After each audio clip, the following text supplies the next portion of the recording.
Right friends, welcome back to newspaper editorial discussion. Today we are going to discuss 4 issues. One is Afghanistan issue, second one is consolidation in telecom sector, then the third one is universal basic income, fourth one is the important points from the interview with former Supreme Court Chief Justice R.M. Lodha. So, these things we are going to deliberate today, and the first issue is with regard to Afghanistan. The editorial is titled Back on Track. Here the editorial is talking about India-China cooperation on Afghanistan, and before going into it, I would like to spend a few minutes on why Afghanistan is into crisis and what is Heart of Asia conference, and as far as Afghanistan is concerned, why India, China, Pakistan are going in different directions. So, if you understand these aspects, then you can clearly understand about this editorial. If you look at Afghanistan, Afghanistan was ruled by Taliban in 2001. In 2001, you have to go back to 2001. On September 11, 2001, there was attack on World Trade Center in United States of America. Planes crashed into World Trade Center in 2001 on September 11, famously known as 9/11 attack, and at that time it was thought Al-Qaeda was responsible for that incident, and Al-Qaeda was sheltered by Taliban government in Afghanistan. Al-Qaeda was sheltered by Taliban government in Afghanistan in 2001. It was felt that way, and United States of America, supported by United Kingdom, subsequently NATO, invaded Afghanistan, and Taliban government was collapsed, and subsequently Taliban started as insurgency movement from 2002, and that is causing biggest threat to Afghanistan now. Almost 20 to 25% of the areas are occupied by this Taliban insurgency group, and now the stability of Afghanistan is very much important for the region as a whole, and stability of Afghanistan is one aspect. Second aspect is development of Afghanistan. So, if you look at peace in Afghanistan, all of you are familiar with the Heart of Asia conference. Every year Heart of Asia conference is held, and this year it was held in Amritsar, or you can say 6th ministerial conference was held in Amritsar, and the main purpose of this Heart of Asia conference is basically to ensure peaceful and stable Afghanistan. You may have a doubt why this peaceful and stable Afghanistan is required. Please look into this, you will be clear. Just if you go west of Afghanistan, it is West Asia. West Asia already into several problems is towards west of Afghanistan, and Afghanistan is the country towards the western part of this South Asia. So, it is the last country in South Asia, and the peace of Afghanistan is very much essential for the peace of the region as a whole. And if you go above Afghanistan, it is Central Asia. Central Asia, some of the countries are also bogged down by radicalization by Islamic State. So, if you look at Afghanistan, Afghanistan is at the converging point of South Asia, Central Asia as well as West Asia. So, peace in Afghanistan is very much essential. That is why Istanbul process was started in 2011, and every year Heart of Asia conferences are held. This is with regard to peace in Afghanistan. And if you look at development in Afghanistan, and before going into development in Afghanistan, China's policy is very much important, One Belt, One Road initiative, and this is nothing but reinventing the old trade routes, reinventing old trade routes. That means connecting China with the far off places of Europe, and at the same time Africa, both by land as well as the sea. So, basically to connect Africa as well as Europe, that is by sea, and connecting Europe through road also, road or train.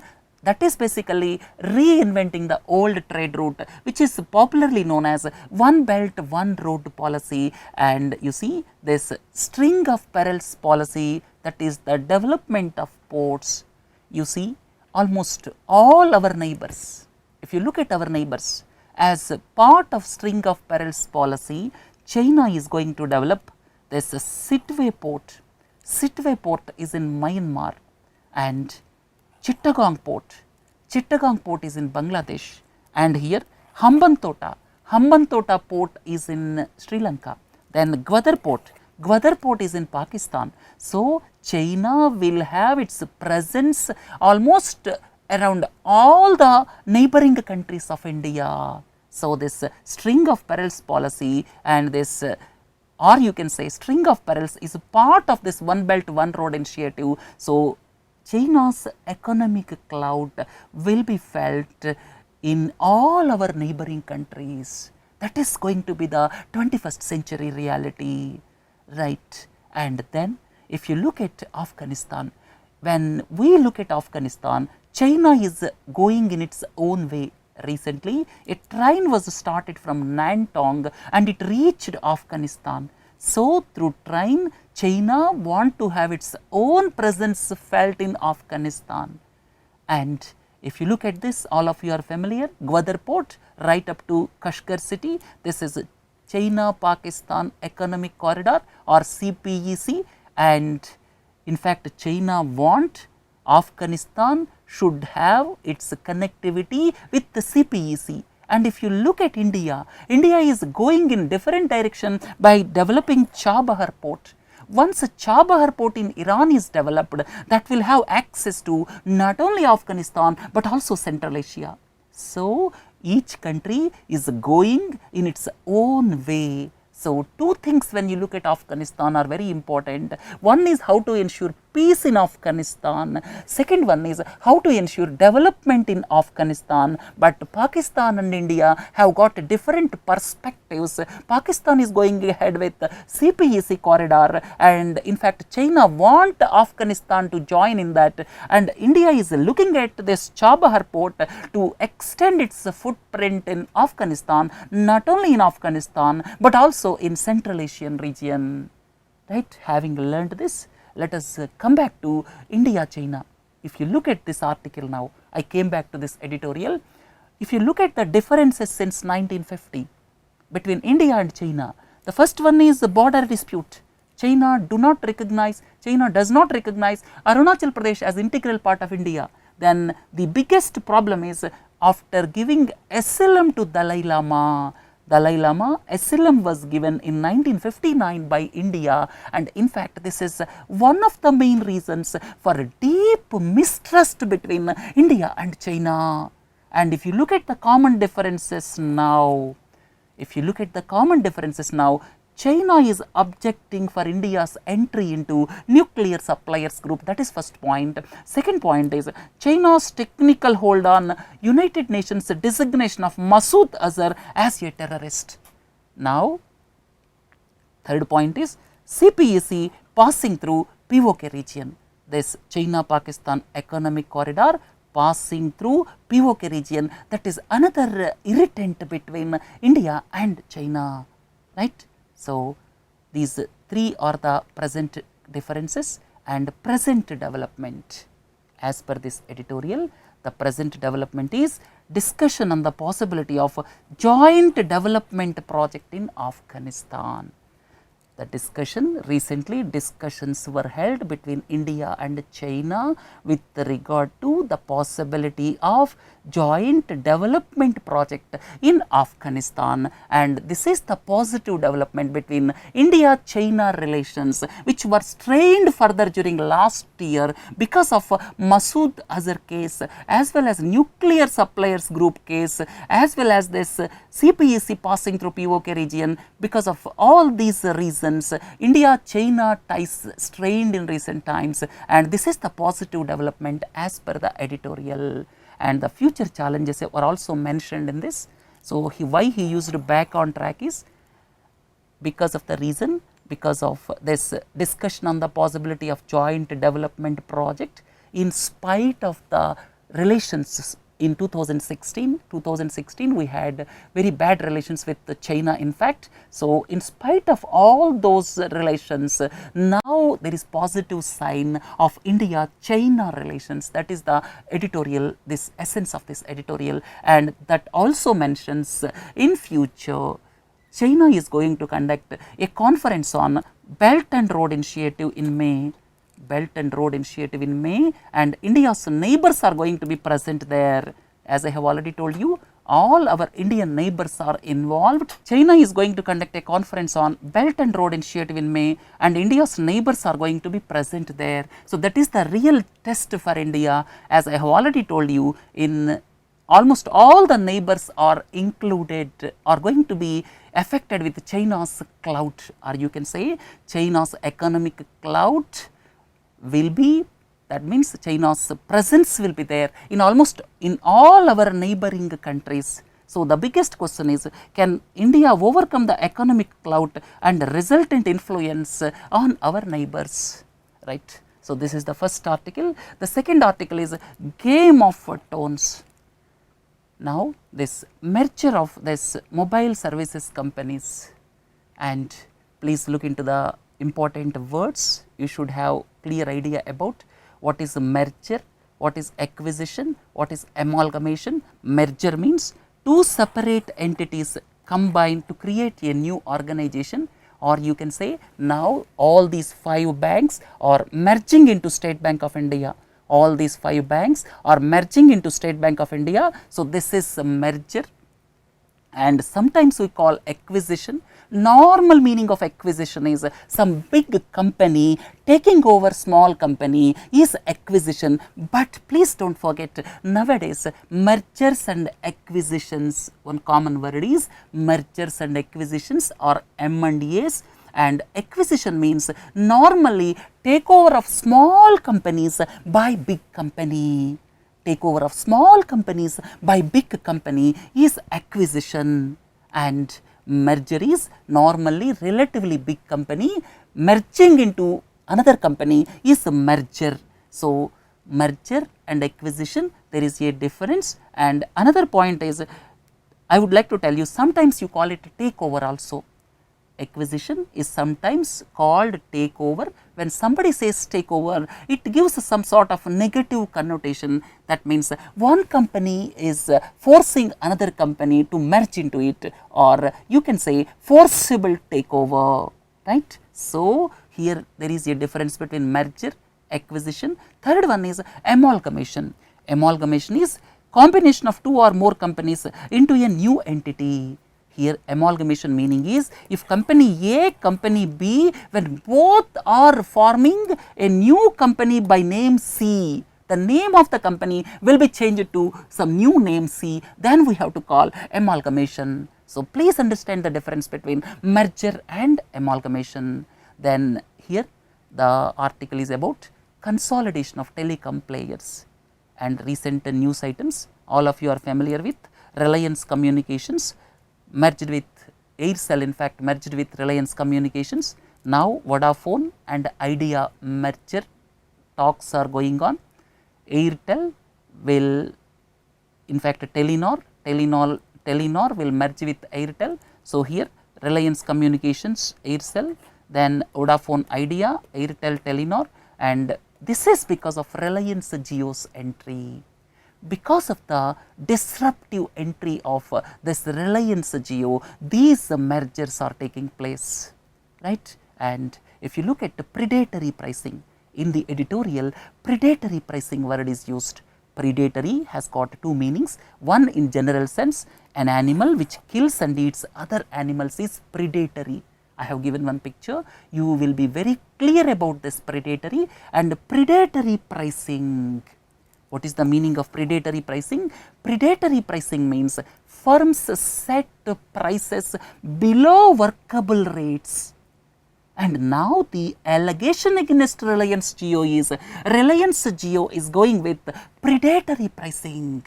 So, intention is to drive away rivals from the market, and it is illegal, but difficult to define, and most of the times it will be difficult to differentiate between competitive pricing and predatory pricing. Now, the remaining telecom players are accusing Reliance Jio of predatory pricing, right. So, please understand the meaning of the word predatory pricing. And now, what are the problems faced by telecom companies as per this editorial? Telecom companies are facing several problems. One is sharp decline in earnings. In fact, return on capital reduced to single digit levels. Return on capital means if the company is employing 100 crores of capital, then return, how much return it is getting? In fact, return on capital is not equal to the interest paid by the telecom players. That is the biggest irony. Then high debt. In fact, telecom companies spent huge amounts to buy spectrum. So, that is why they are into high debts. And in fact, some of the telecom companies are servicing huge debt. Then point is predatory pricing. The remaining telecom companies are alleging that Reliance Jio is resorting to predatory pricing. So, I need not explain what is the meaning of predatory pricing as we have just now discussed. Now, spectrum. You may have a doubt what is meant by spectrum, because I told you that they spent huge amounts to buy spectrum. Spectrum is nothing but range of radio waves that are used for communication purposes, and they are regulated by dividing into bands so as to avoid interference of one system with the other. Then what is required? The role of Telecom Commission comes into picture. Telecom Regulatory Authority of India is the regulator, and Telecom Commission. Telecom Commission is under the Department of Telecommunications, and its main purpose is for formulating policy for the approval of the government. Now, as per the editorial, the role of Telecom Commission comes into picture, and Telecom Commission should look at orderly growth of the sector, right. So, it should look at orderly growth of the sector, and the Telecom Commission should give necessary instructions for this. That is the conclusion. But overall, whatever the editorial says, tough days are ahead for telecom companies. Not only because of predatory pricing, telecom companies are into deep debt. They are into huge debt, and some radical changes, or you can say some structural changes are required to put them on track, right. So, this is all about this article, and look into the next article. This is very important article, getting the basics wrong. Important article, getting the basics wrong. Here this is about universal basic income, and here we discussed about universal basic income during third week, much before this economic survey was presented, and I told you universal basic income is being talked about nowadays because of several reasons. Predominant reasons are more job losses or uncertainty in the world at present, and nowadays more contract workers are created than permanent workers. All of you are well aware, automation is taking place, then technological innovation is taking place, and at the same time social security net is being eroded because permanent jobs are not being created, contract jobs are created. That is one reason. So, because of all these things, universal basic income concept came into the forefront. Universal basic income is basically which is paid regularly, unconditionally to all the citizens of country. The literal meaning of universal basic income is it is paid regularly, unconditionally to all the citizens of the country, and we discussed in that capsule positive viewpoint, and at the time of the discussion I assumed that this replaces all current system of subsidies, social security schemes, and the hassles associated with them will be removed, and we will go into the deliberation of today's article a short while from now.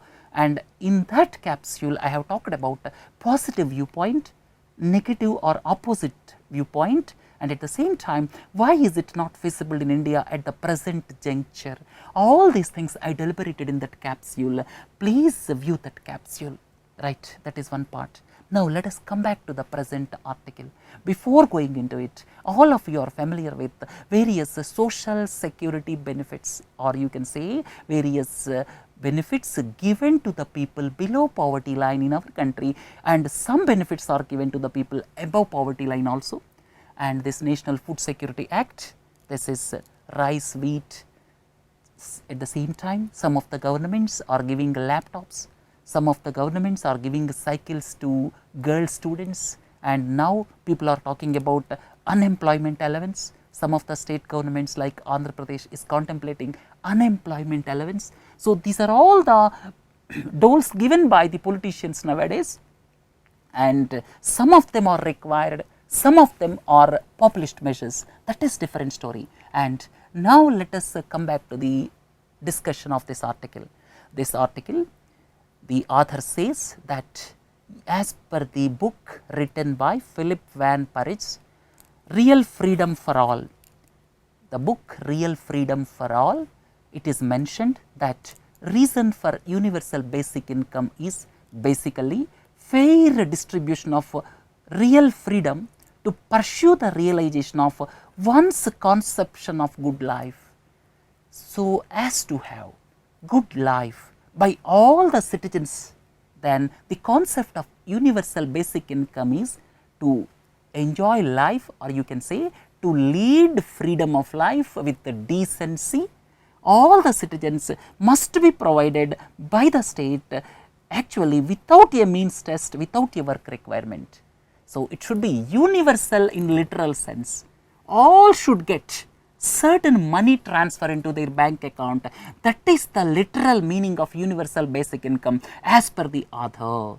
As per the author, literal meaning of universal basic income is transfer of money to everybody's bank account, irrespective of his income, irrespective of whether he got job or not.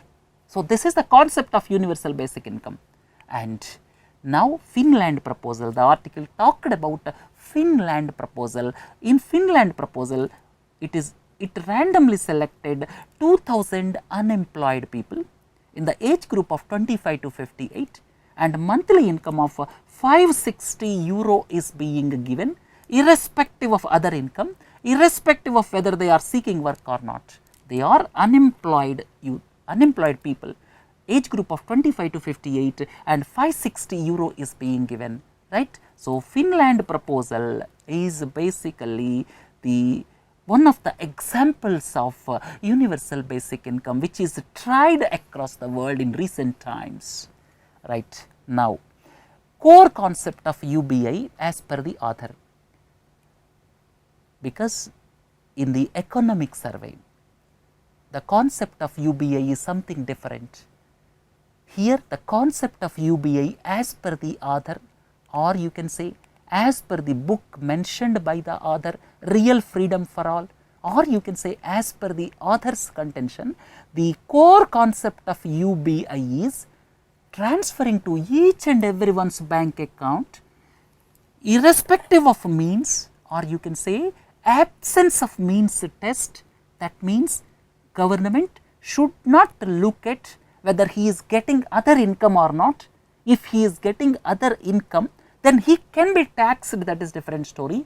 So, irrespective of his other income, at the same time irrespective of his employment, whether other income is there or not, whether he is employed or not, that is all immaterial. Please leave all those things, and universal basic income concept is leaving all these things, transferring money to each and every citizen, right. Now, there is other alternative for universal basic income also as per the author. There is other alternative for universal basic income. What is the other alternative? It is negative income tax. The other alternative is negative income tax. That means now the income tax limit is 2.5 lakhs. Now 2.5 lakhs above will come into the tax net.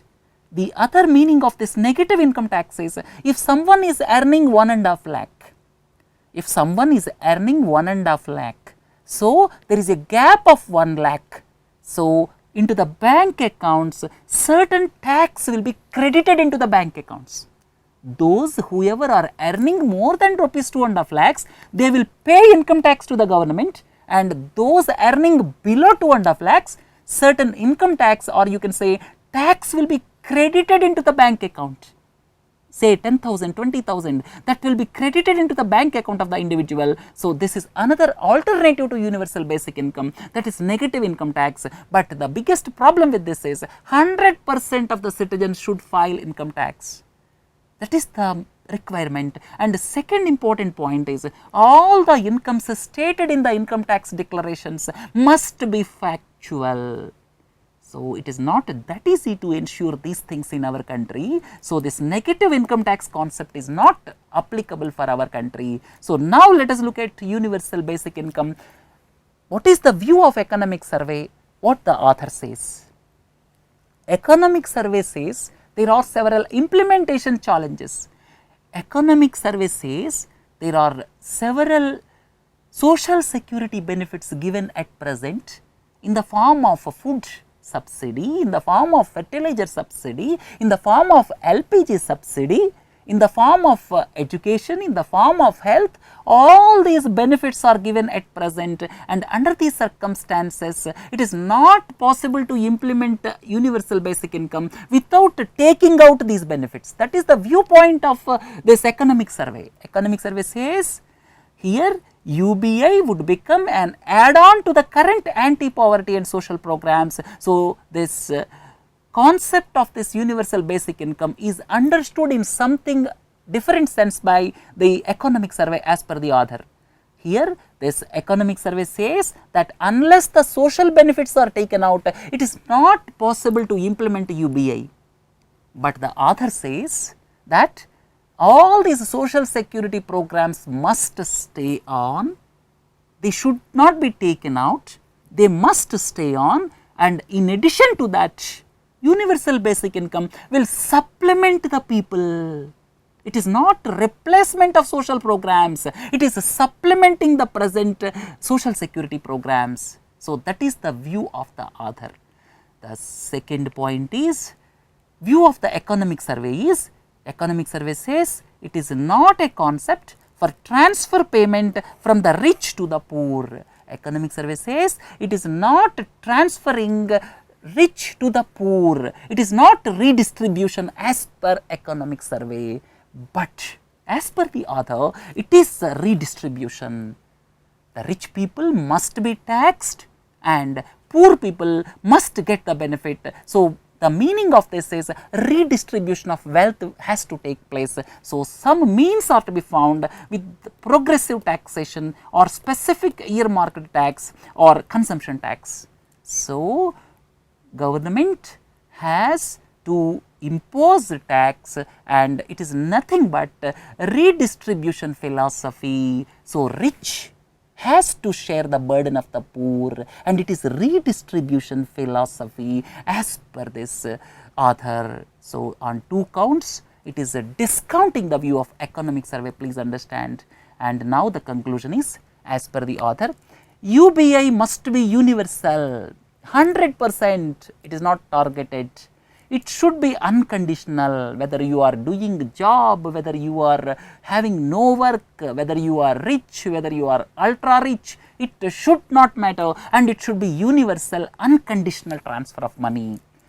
Then it should be in cash, then it should not be tied to work or employment, and it is envisaged as a method of redistribution of resources from rich to the poor. It is no doubt redistribution of resources from rich to the poor, and this assumed significance in view of the fact that rich-poor gaps is widening across the world, and it is envisaged as a means to lead a dignified life. That is very important. So it is envisaged to lead a dignified life after basic needs such as education, health, food consumption are taken care of.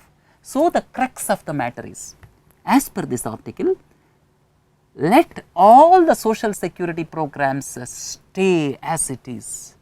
In addition to that, unconditional transfer is to be there for each and every citizen of the country, irrespective of his income, irrespective of his employment status. So, that is the essence of this. So, you have to view universal basic income from this perspective as per the author. Economic survey's perspective is, it is not possible to implement universal basic income at this juncture because there are several social security programs are there. Unless we take out those social security programs, it is not possible to implement universal basic income. That is the viewpoint of economic survey. The viewpoint of the author is, all the social security benefits programs must stay on. You should not disturb them, and this universal basic income must be unconditional. It is just universally transferring money to the bank accounts, irrespective of employment status, irrespective of his income status, irrespective of any other thing. It should be unconditional transfer, right. So, there is a divergence of viewpoint between economic survey and the author. It is an insightful article. It throws lot of insight into universal basic income, and at the same time, please view the capsule which I presented during 3rd week of this year as a capsule. Look at the last one. I would like to spend 5 minutes. This is interview with the former Chief Justice of India, and here please don't forget, Supreme Court appointed oversight committee to monitor the working of Medical Council of India, and Justice R.M. Lodha, former Chief Justice, is the chairman for that. That means MCI working is being looked after by R.M. Lodha committee, and at the same time 3-member committee recommended overhaul of BCCI, and it was headed by R.M. Lodha. Under these circumstances, this interview assumed significance, and certain aspects I have taken. I would like to spend 4-5 minutes on this. First one is the striking down of National Judicial Appointments Commission. Last year, the Constitution bench struck down, Supreme Court bench struck down National Judicial Appointments Commission, and it gave for continuation of collegium system, but with some changes like memorandum of procedure to improve transparency. And in this interview, Justice Lodha stated that it is justified because the interference of executive in judiciary is not as per the Constitution. Constitution clearly laid down the independence of legislative, executive, judiciary. So, under these circumstances, striking down of that NJAC Act is totally constitutional. At the same time, he says, interference of Supreme Court in national anthem matter. Supreme Court made national anthem playing compulsory before the picture.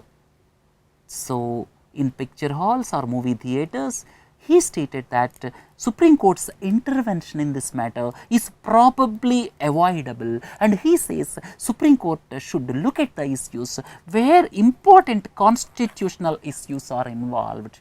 Then the third point is Supreme Court should work 365 days a year, and he says that when he was Chief Justice, he could not push this proposal, and he says this is required to clear the backlog of pending cases which are running into lakhs. Right. Then with regard to the constitution of 4-member panel to look after the affairs of BCCI, Justice Lodha says, though BCCI is registered as a society under Societies Registration Act, it discharges public functions.